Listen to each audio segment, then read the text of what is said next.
Yep. Okay. So he received jukai from Dokai in 2013, an ordination in 2017. He works as a software engineer by day, teaches artificial intelligence by night, and resides in Cambridge, Maryland with his husband, dog, chickens, and garden. We're so happy to have you speak to us this morning, Jushin. There seems to be an echo here. I wonder what's causing that. Okay. I think we're good.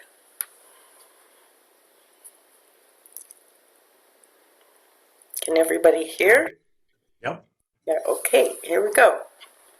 Echo's good. All right. Good morning. Thank you, Ekyo, for the introduction. And indeed, we do know, we all know each other here. We're all friends this morning. I hope it's a beautiful day where you are. Yeah. It's beautiful here in Maryland. The dog and I have already been out to the river and walked along the river a bit this morning. And we fed the chickens and we watered the garden. So very, very nearly a perfect morning. Let's see. The title of my talk this morning is Conventional Reality is Not Inferior. And the title comes from, I listen to podcasts while I program. I use like one processor to listen to a podcast, and every so often they say something and it brings me out of my coding.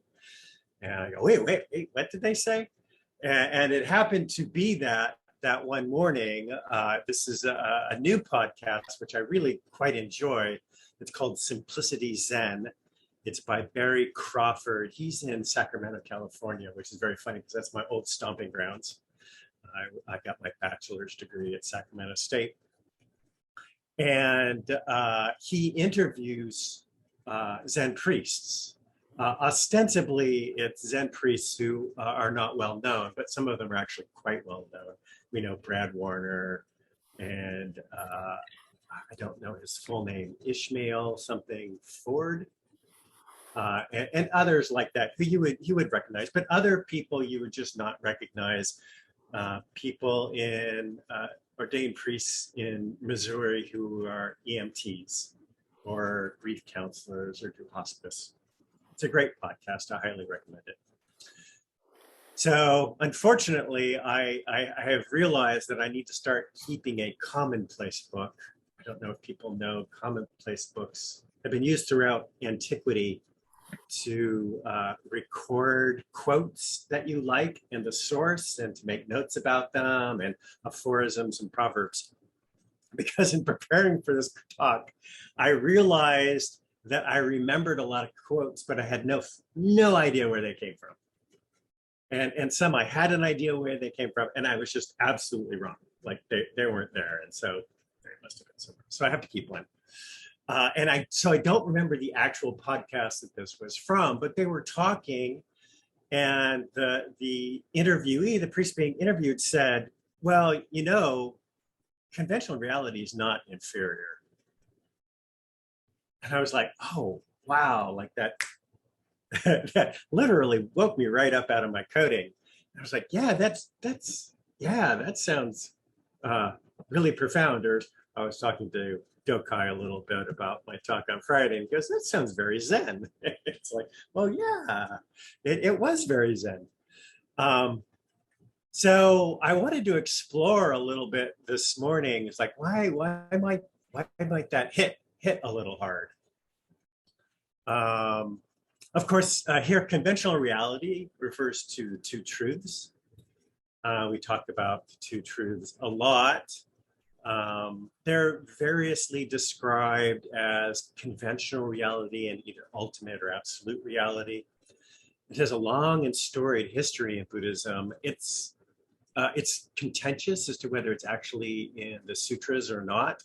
There might be an incipient version of it, but it doesn't appear to be literally in the sutras. But it is in the Abhidharma. and it comes later. And there it's actually kind of seems simple.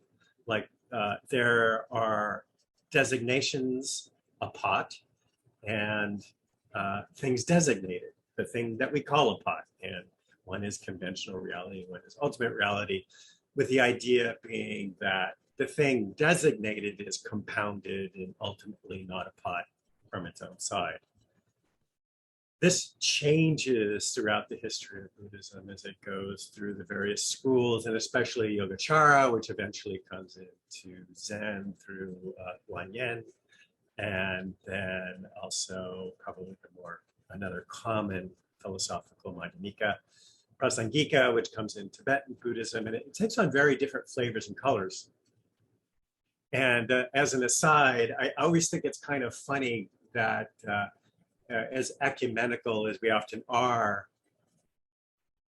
especially at Hokyoji, with looking at the Pali Canon, and we chant the Heart Sutra, and we chant the Sandokai, and we read also modern books. But the sort of the times and philosophies that gave rise to each of those things are just like very often wildly inconsistent.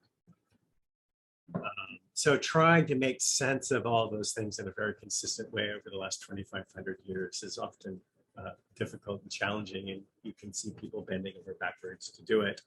I guess the good thing is in Buddhism, unlike Christianity, at any given point nobody ever says this is the word, this is the absolute word of God or whatever. So we tend to be a little more flexible and kind of deal with that.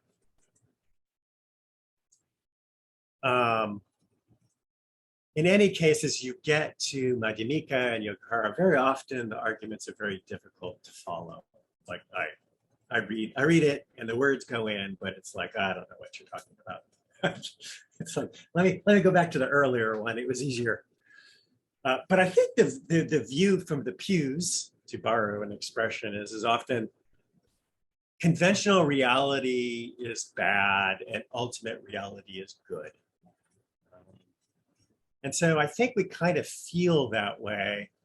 And so I think that's why this person's sort of saying conventional reality is not inferior was a sort of, wake up. I think sometimes we lapse into dichotomy rather than duality, and then ultimately, and then eventually, really, as we do in Zen, we try to emphasize non-duality. And I hope by the end of my talk, that is sort of where we'll arrive. But why might we consider absolute reality better, even if we do? And I think we often associate absolute reality with sort of like Biggie being enlightened. I talk about people bending over backwards.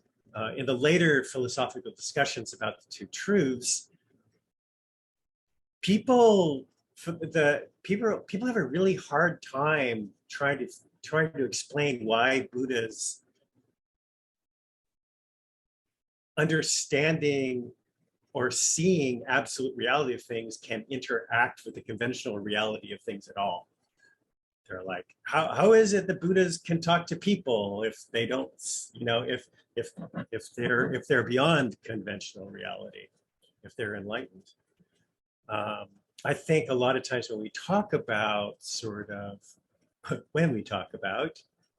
enlightenment or enlightened experiences, that sort of thing, and we don't often, so Zen, we often think of them as transcendental experiences. So we're transcending, maybe we're transcending conventional reality or in absolute reality. Conventional reality is often described as an illusion. And enlightenment is awaking from the illusion. So it's like coming out of a dream and you come into the real world.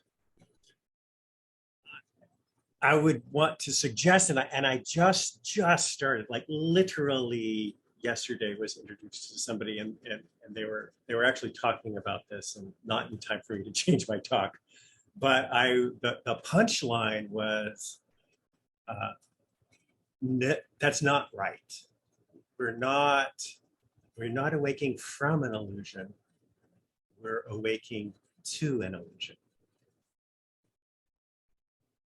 And so the example, and there are plenty of examples like this in the canon and in later philosophical discussions where they talk about a magician who makes a stampede of elephants appear as some sort of illusion. I don't know how he does it. They're a magician. And the magician sees the illusion and knows it's an illusion. They don't stop, they themselves see the elephants as well. So I thought that was kind of neat, as sort of this idea of awakening to the illusion, not awakening from the illusion. And also the idea is you're just seeing things. You still see the illusion. You're just dealing with it in entirely different ways. The magician, you know it's an illusion. You created it, instead of the audience who thinks it's magic. So I often joke in my talks about the subtle importance of prepositions. So that's like from illusion versus to illusion, and also being in the world or being of the world. So prepositions are important. I think then the idea, if we want to talk about it in terms of awakening to an illusion, is that it's here all along. It's not transcendental. It's immanent. They talk more in the Zen literature about it being closer than your nose. They talk about a fish swimming in the ocean looking for water. And it's funny, I just found out this story actually appears in the Disney movie Soul. Did anybody see the movie Soul? Apparently it's the end where a little fish comes up to a big fish and says, "I'm looking for the ocean." And the big fish says, "You're in it." And the little fish goes, "No, this is water." So it's kind of the reverse of it.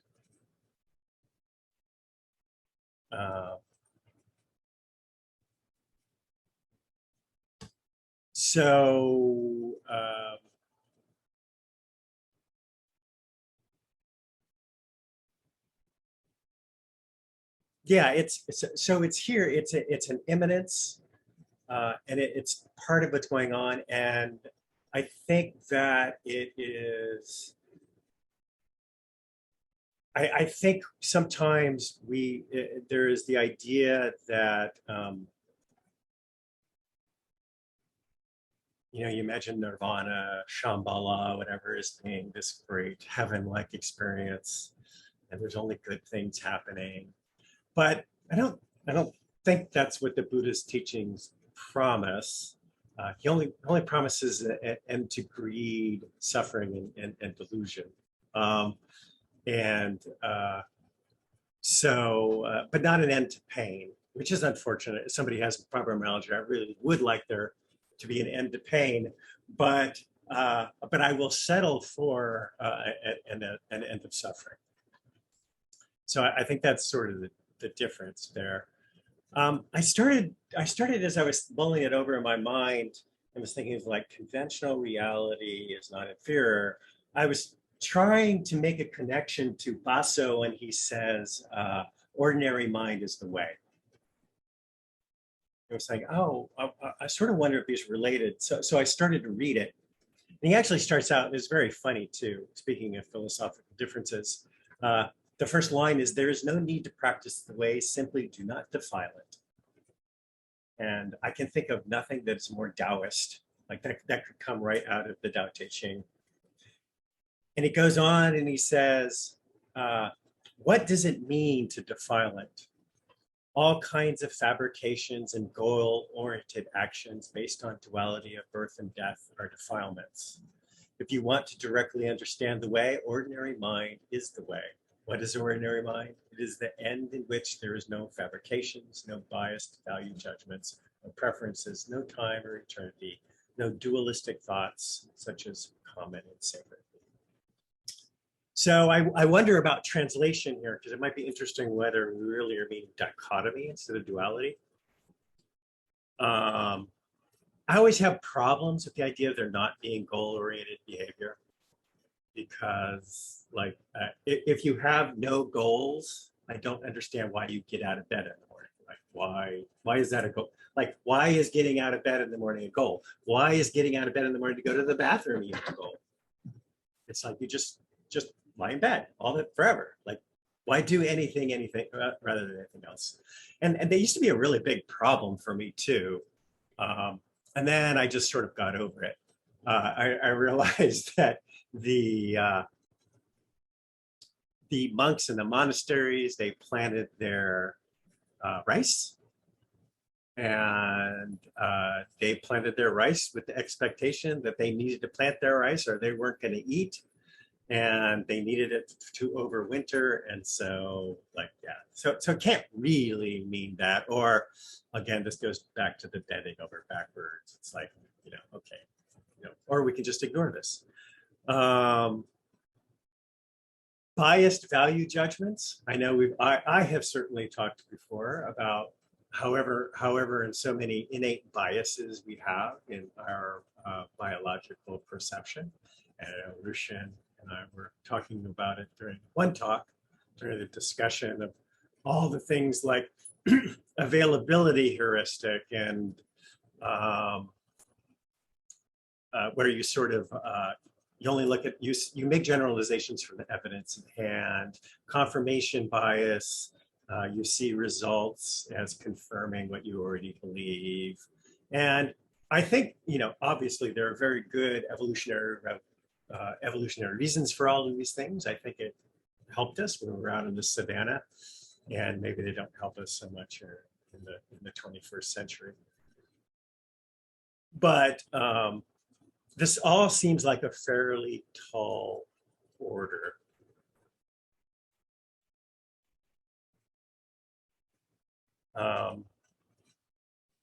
So I don't necessarily think it's that, but there's another strand of just I struggle for the word. Ordinary is the word I want to use, but not in the sense that Baso used it. There's another quote, Dokai, sometime, I don't know if you can remember, you can help me. I know that I pointed this quote out to you, but it would have been before 2018. So there's a great quote that I always loved, and I forgot to write it down where the source was. He did not have the Victorians' romantic view of enlightenment. He had his likes and his dislikes. He did not yearn for a different world than this one. And the quote, I believe, is about Philip Whalen, but it's not in David Schneider's biography of Philip Whalen. So I think I read it in somebody else's biography whose life intersected Philip Whalen's, Ethan Dorsey's, and the Hartford Street Zen Center. But I cannot find the quote. I pored over it yesterday, all my books, and I couldn't find it.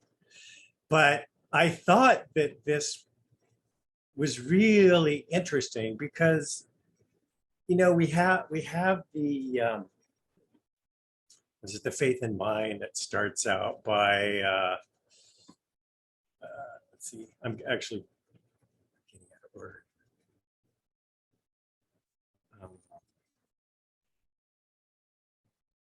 The great way is not difficult for those without preferences.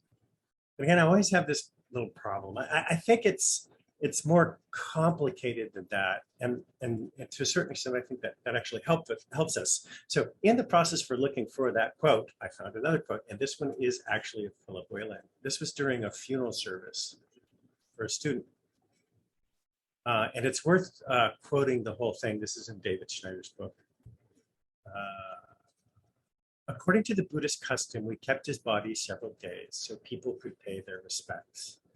And we held a funeral for family and friends. Another ritual will be held 49 days later, when some of his ashes will be mixed with rice, water, and salt and buried. The Buddhist rituals around death and remembrance help us manage this transformation. The point is to create a feeling of completion, care, and attention to death.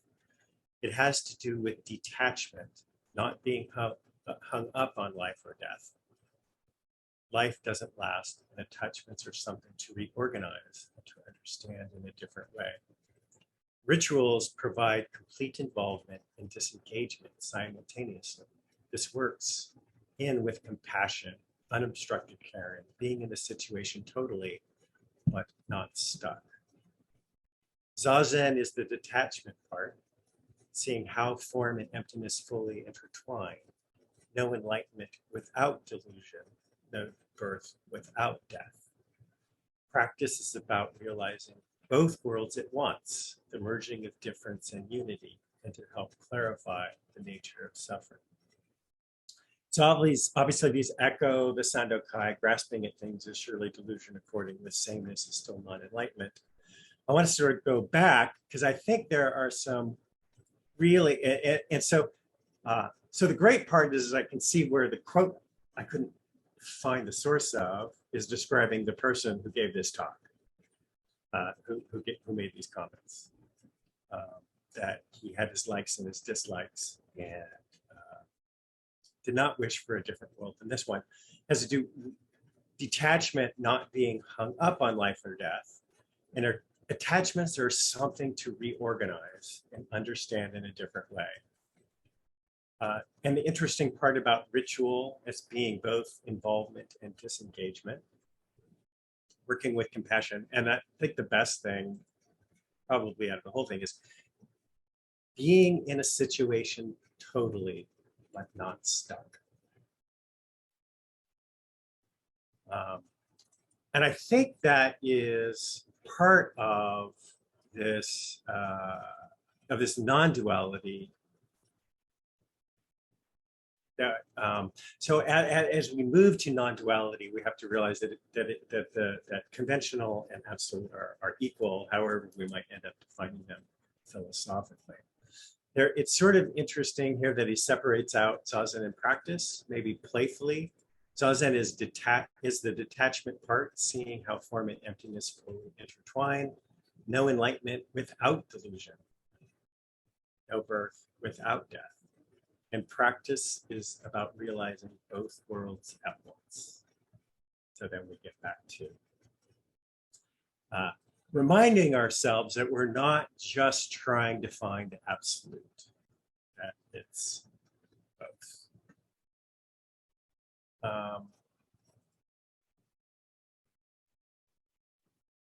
And sort of thinking about Zazen and practice, I came another, this was by Omori Roshi. I think Rinzai, I'm pretty sure that he is the one who founded one of the big temples in Hawaii.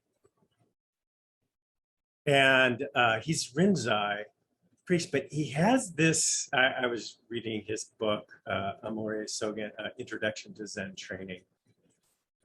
It's kind of interesting. I was just sort of interested in, and you just stumble upon this just very interesting description of what he thought Soto Zen was. And I think it's worth reading here. Therefore, in the Soto sect, one is expected to sit in Zazen, not out of necessity for seeing one's true self, but for the sake of discipline in enlightenment. All one is expected to do is to forget and abandon both mind and body, throw them into the house of Buddha, and act as Buddha in every move of one's hands and in every step of one's feet. In this sense, one sits in meditation in such a way that by doing so, one is regarded as Buddha. It is for that reason that in the Soto sect, neither koan or kufu for the sake of enlightenment is required. Only in sitting with all one's might will dharma be realized. Zazen anticipates nothing. The physical form of one in Zazen is itself the form of the enlightened Buddha.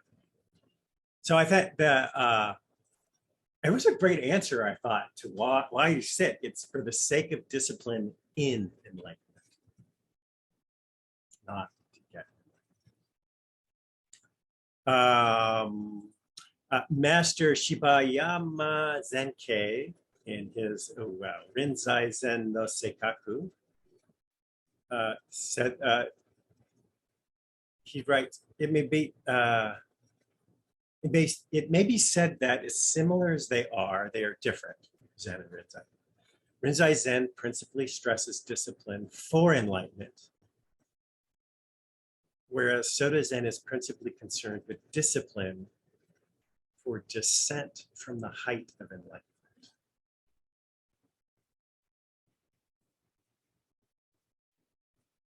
So that's the Zazen side. For the practice side, which I think is, where most of the time we spend is, I think that, so recalling back to Sengokai, there's sort of this ties back to the very end of Sengokai where they say, if you don't understand the way right before you, how will you know the path you walk? Progress is not a matter of near or far, but if you are confused, mountains and rivers block your way.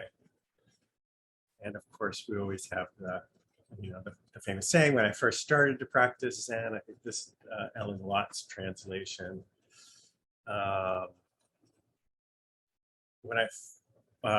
before I had studied Zen for 30 years, this is Japanese Seigen Ishin. Before I studied Zen for 30 years, I saw mountains as mountains and waters as waters. When I arrived at a more intimate knowledge, I came to the point where I saw mountains are not mountains and waters are not waters. But now I have got to its very substance. I am at rest, for it's just that I see mountains once again as mountains and waters once again as waters, or rivers. Yeah, in that vein, I think it's worth remembering. I had a chat with my brother about a week ago or so. Like you do, it's like, hey, how's it going? I chat him in. I sent him a text, and he goes, oh, I'm making breakfast. I got to get the kids off to school. I got to go to work. He's working on a new business, and I don't know why, because you can't really get tone from texts, but I just sort of imagined my brother's voice and how he felt, and I just sent back to him. I go, those are the roses. So we're always reminded to stop and smell the roses along the way.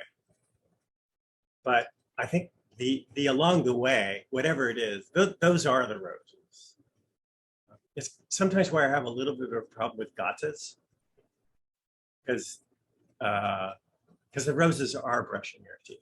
I mean, I think I've actually talked to Dokai about this before, because it's like, well, if you're not going to be present, enjoying or not enjoying, whatever the right word is, brushing your teeth, then maybe you should say a gata, rather than being distracted and thinking about how you hate brushing your teeth or how you're having an argument with somebody. But ideally, I would think that the idea is just to be present with whatever's going on, but not stuck in it. And yeah, I think that's about all I wanted to say about that this morning. I would be really interested in anybody else's takes on the idea of conventional reality is not inferior. Maybe you don't have that problem. Or that that sort of never occurred to you, or you have a different idea.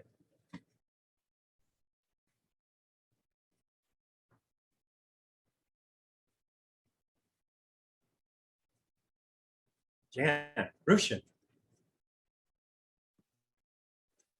Well, I have so much to say about this. So there's this, sometimes, great Zen books are only the title. All you need is the title, right? So there's this Dongshan book about just this is it. Just this is it. You don't need to go any further. Just this is it. So I will only stop you right there. That was the problem. That was the problem with this Dharma talk, where I would like, well, this is the title, but like, this is all I have to say. And I got to say something. It's 30 minutes-ish. Okay, then I have this quote in front of me all the time when I sit now, from Faith in Mind. And it's, obey the nature of things and you will walk freely and undisturbed. When thought is in bondage, the truth is hidden, for everything is murky and unclear. This burdensome practice of judging brings annoyance and weariness. What benefit can be derived from distinction and separation?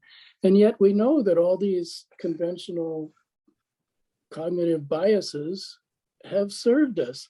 And it's not like the third patriarch who wrote this wasn't aware of these things, because he's talking about them, right? And so what is the nature of a human being? The nature of a human being is to have thought in bondage and to make, annoying and wearisome practice of judging.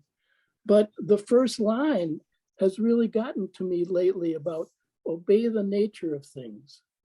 Don't obey the nature of human beings, obey the nature of things. And what's the nature of things? They come and they go all the time. So I'm trying to grow mini clover in my yard now to replace places where grass didn't grow and such. And it's like, it's just a wonderful thing to see a little plant come up, right? So, but it's going to take hold, and it's going to be drought resistant and all these things, but there's something to it. And I think what the third patriarch is talking about, and what the book I'm reading now about it is about resistance and overcoming resistance. So what we see in conventional reality that we don't like is all the suffering based on our resistance. So the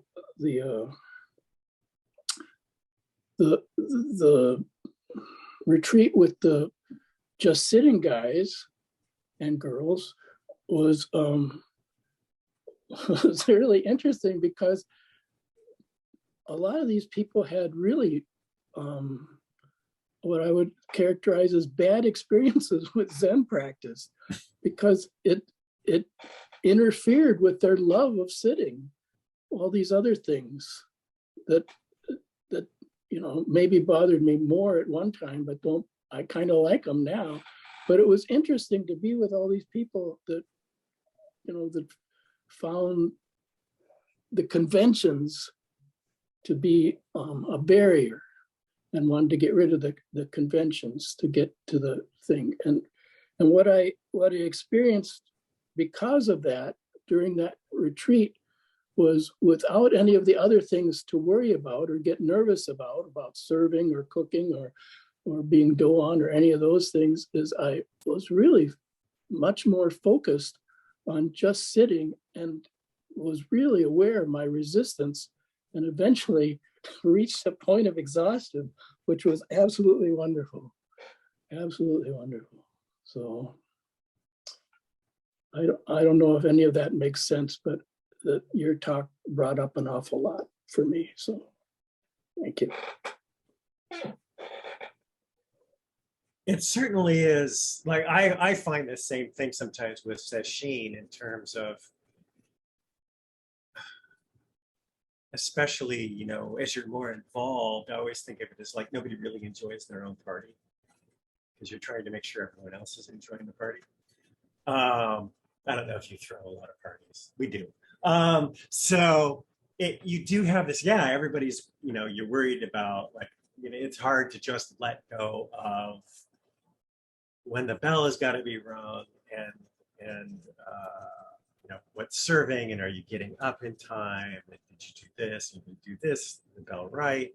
We're only together for 7 days, and a lot of times it's a small enough group that nobody gets to be off. Like, everybody is always doing something every day.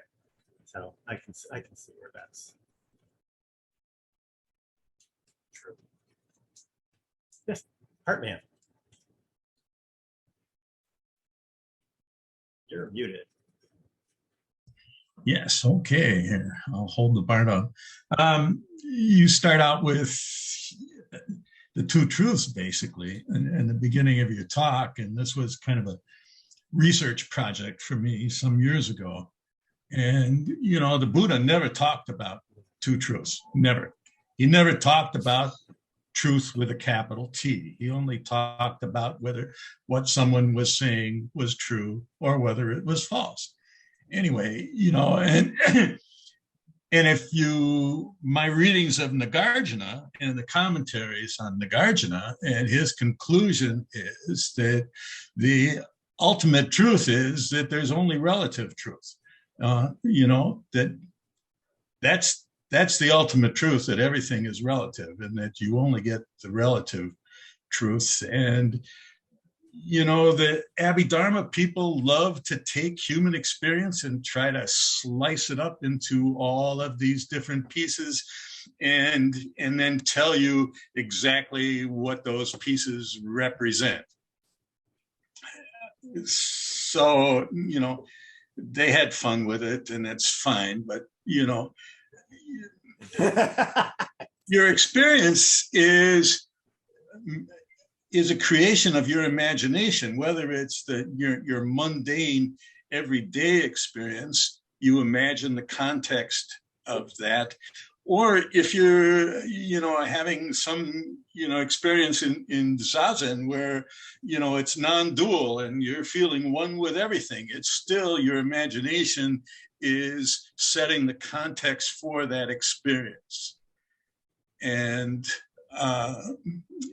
so this whole thing about ultimate reality and mundane reality is really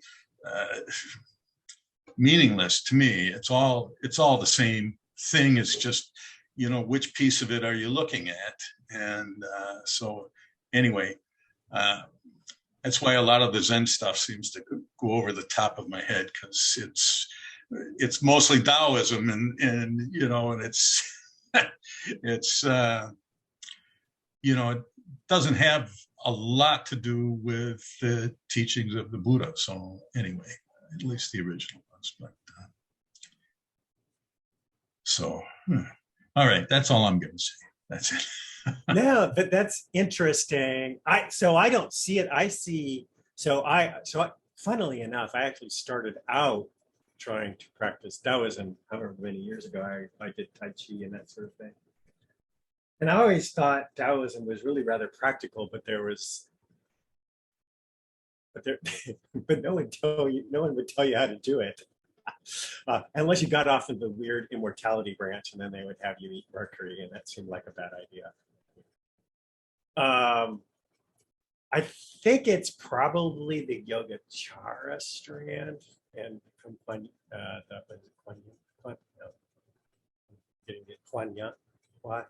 school.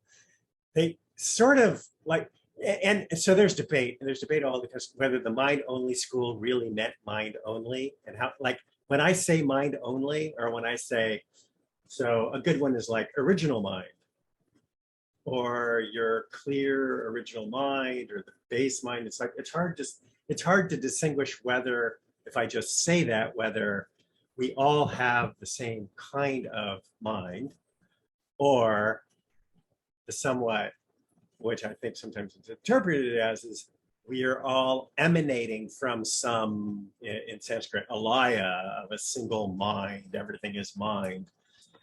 And this is my personal bias, like I agree with you. I think the Buddha is much more of a phenomenologist. He's much more interested in experience. Like, this is what experience is like. And it isn't actually trying to say this is what the world is like. It's like, this is what human experience is like. And I think that gets a little lost. But sometimes I think it's just really hard to tell whether and what people are actually saying. Because there are people who are saying that that's actually what the Yogacara people were saying. And it was later people who misconstrued for whatever reason. What was going on? Kat? Hi, Jushin. I always enjoy your talks. So I'm sorry, I caught you just a little bit late before you started, and I looked at the formula in the chat, and what I noticed right away is 131 is a prime number and your product is 2. What is the middle factor?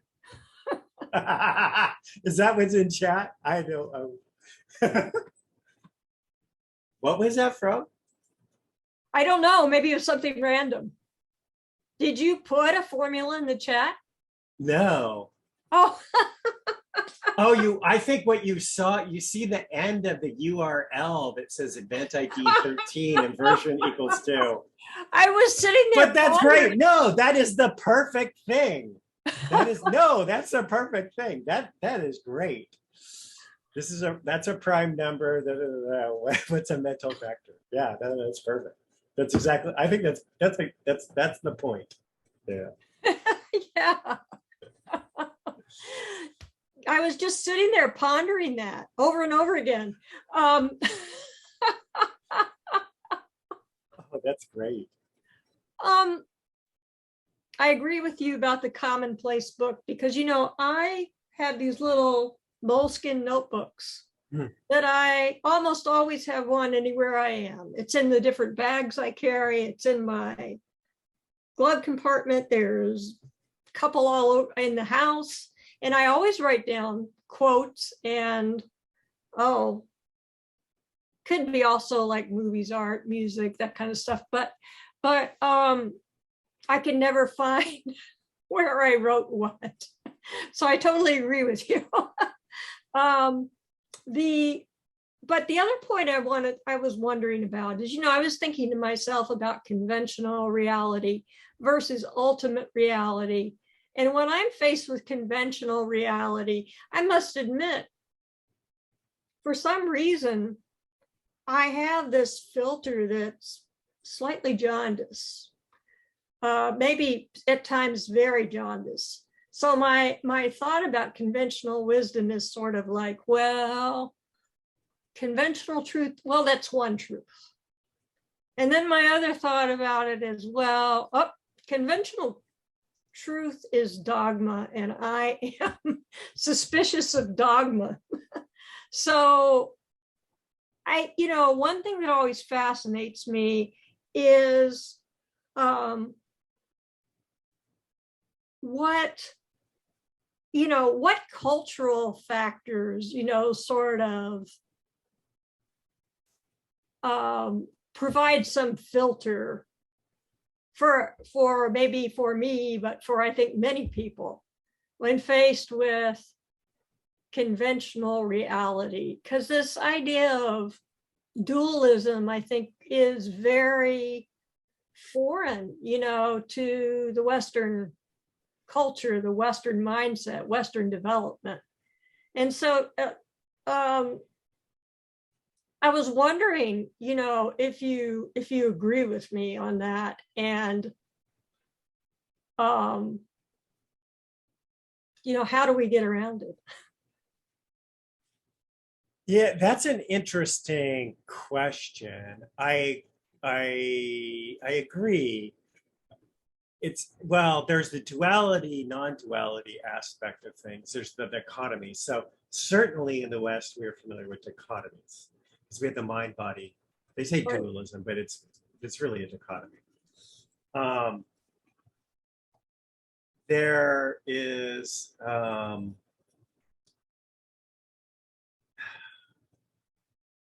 this isn't going to make any sense. So, okay. So in Western, I was like, how can I put this? Because it's a math thing. So in Western culture, we actually have the idea of dilemmas, too. So we always have something is A or not B, or A or not A.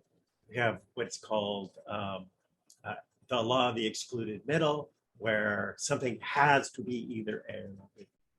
In Indian philosophy, they're much more comfortable. They have a quadrilemma. So it's either A or B, A and B, neither A or B, or let's see, A or B, A and B, neither, both. I'm trying to remember how that goes. And it's funny. So in the 70s, a Iranian, what was he originally? I think he was a physicist. He came up with a mathematical formalism of working with how to mathematically work with the idea of near. We say the airport is near. how do you represent that as a number? Because that falls outside the law of the excluded middle. It's either that or this. It can't be near. Like near has to mean something discrete. And it has gotten almost no traction in the United States. It's fuzzy logic. Anybody who's been to Japan knows about fuzzy rice cookers. The Japanese are crazy about fuzzy technology. They're fuzzy focus. The trains run using fuzzy logic, fuzzy controllers. And it's well regarded in Europe, but not in the United States. So yeah, so here we have our sort of American worldview that is completely influencing a scientific / engineering field, which is just so strange. Another example, slightly tangential, that I've noticed is that in computer science, certain fields are almost entirely dominated by nationalities. Computer security, all the Israeli universities, Israeli professors, even in the United States, they set up labs. It's weird. Like you go, why are these different fields divided up? Almost like you can almost tell who's researching them by nationality. So yes, no, I agree with you. It's weird.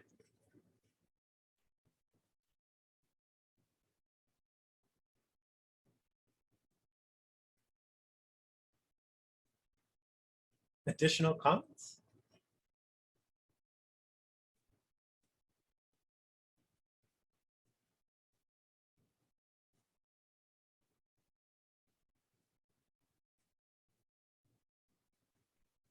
All right, well, thank you so much for spending your Sunday. Thank you so much, Jushin. Really nice talk this morning. Really interesting. Yeah, I just want to make a few announcements. Next week, our speaker is Kyoku, and everyone knows who Kyoku is. She'll be giving the Sunday talk. Future events, we have a retreat with Clouds and Water Zen Center. They come on July 11th. You sign up through Clouds for that if you're interested. We have a family community weekend, August 5th through 7th. And it's going to be fun this year. Disa Moraine, who used to be on our board, is organizing this, and she does such a great job. We hear rumors there may be some music involved in this, and so I recommend that you come. It's fun, and there are children running around, and that's really fun too. The Jewel Mirror session is coming up. I don't have the dates in front of me. Does anyone? August 13th. August 13th. Okay, good. It's Saturday, August 13th through the 20th.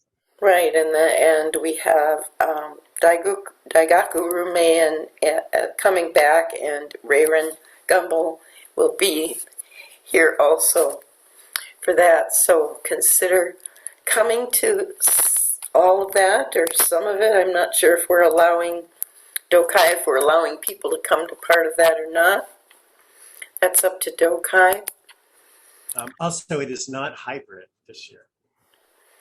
Right. It will only be in person. Only in person, so that'll be wonderful. We won't have all that flurry in the Zendo first thing in the morning. It'll be very deeply quiet. Okay, and those are the upcoming events for near future. And I want to encourage you to like us go on to Facebook and like us and share some of our content with your with your people on Facebook. Yeah, and you can find the upcoming speakers for July. They should be on our website soon. They will be by the end of today. Okay, thank you. I'm running a little behind. Okay, so thank you all for being here. This is a wonderful group here this morning. Let's end with the 4 vows. Beings are numberless, I vow to free them. Delusions are inexhaustible, I vow to end them. Dharma gates are boundless, I vow to enter them. The Buddha way is unsurpassable, I vow to realize it.